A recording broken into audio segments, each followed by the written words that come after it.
So now, ladies and gentlemen, live and in colour, it's Mr. Wayne Lovejuice.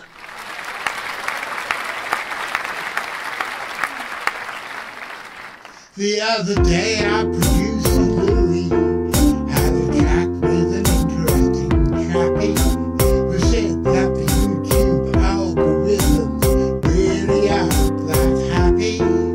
If a channel only broadcasts once a week, so we decided we could text ya whenever we've got a piece of news in our new book on the Track Extra.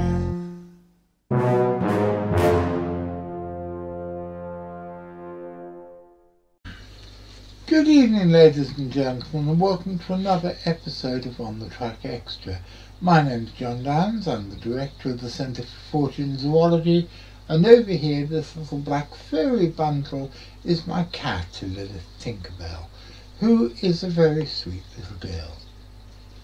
As you probably know, every Saturday afternoon and every Wednesday evening we bring you a melange, if you like, of hard science, weird shit and surreality.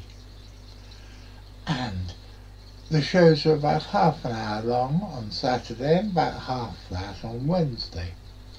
Over there in the corner, I think you can probably see his left ear, because he's half asleep cuddling the dog, is my old friend and colleague Richard Freeman. I've known him for 26 years. We've been causing quasi-Fortean havoc for probably that length of time. In fact, I've probably known him longer, but I actually met him in the flesh for the first time 26 years ago. And Richard and I have become more like brothers than like friends or colleagues. He's a wonderful man. And one of the things we've got in common is that we're both book freaks. And whenever Richard comes here, he always makes a beeline for the library and brings down some books, which we then have fun reviewing. So, Richard, what have we got in this week's musical box? We have got Fortean Times issues 1 to 15, Yesterday's News Tomorrow, which is the first of the collected editions of Fortean Times. Of course, back then it was called The News. It started in 1973, quite fittingly, because 1973 was an incredibly bizarre year. Lots of UFO flaps and monster sightings. It was as if the world had gone plumb crazy. And I write about this in my new book, The Highest Strangeness, which is out from CFZ Press next year. Watch this space. I write about the weirdness of 1973. But Fortean Times started in 1973 when it was called The News.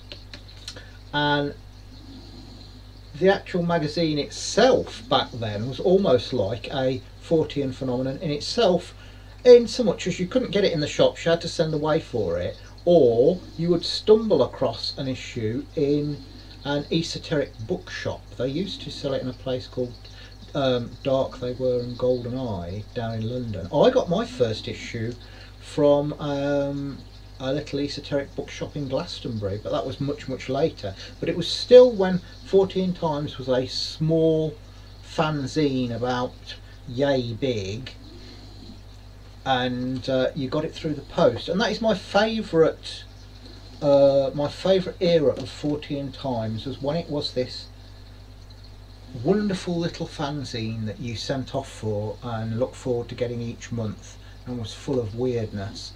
And these early issues, they've got some absolute titans of Forteana of that age in, including Janet and Colin Board, F.W. Holiday, who wrote The Dragon and the Disc and The Great Orm of Loch Ness. He died not long after this. He died in about 1977, I think, 76, 77. Paul Devereaux, the late great Steve Moore, Paul Screeton, Nigel Watson, Jerome Clark. And if you look inside, it was all the old-fashioned cut and paste, like Animals and Men was in the early days, and you've got these wonderful cartoons from the legendary Hunt Emerson.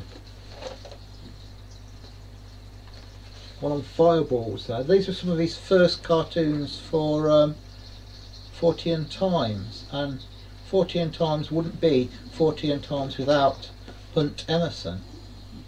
And he goes right the way back to the very beginning. And as I say, it's got this wonderful old-fashioned charm about it in the old cut and paste way that it's done. You can imagine them sitting and, you know, putting this together physically, not on a computer, but with Pritt stick and scissors and things, which is something I love. And this was the best era of Fortean Times, I think, this fanzine era. I think all magazines, when they go mainstream, they become much more popular and they make more money, but they lose a certain amount of charm when they do it. And this is chock full of charm. Some of the things that are in it: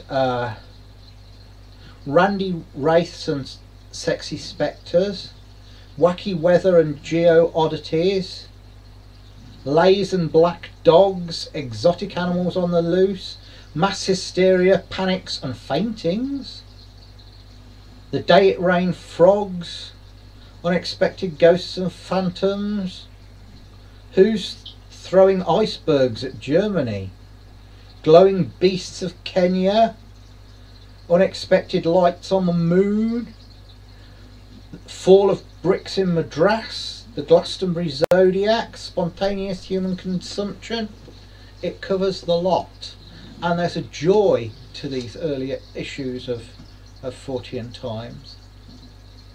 There really is. I agree with absolutely everything Richard said, except I hope he didn't mean spontaneous human consumption, because that would mean it would be somebody eating themselves to death, like Mr. Creosote, rather than... Did I say You did, consumption rather instead than of combustion? spontaneous human combustion, which is...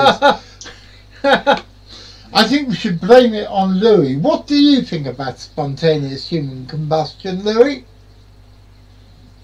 I don't know, there's a joke here about Chianti and fava beans, isn't there? There's a joke about what? Oh, come on, you've got to have seen Silence of the Lambs. Actually, believe it or not, I've not seen Silence. I've seen Oh, Silence but of the get Lambs. alive. No, my Young dear. people don't need your jibber jabber. I'd heard of Fortean Times, but it wasn't until 1986 that I read my first copy. It was because my first wife Alison was kind enough to do a lot of digging and find out the name and address of the place you had to write to be able to get the magazine, and then she subscribed it to me as a birthday present. Subscribed me to it as a birthday present, and I'm very, very grateful.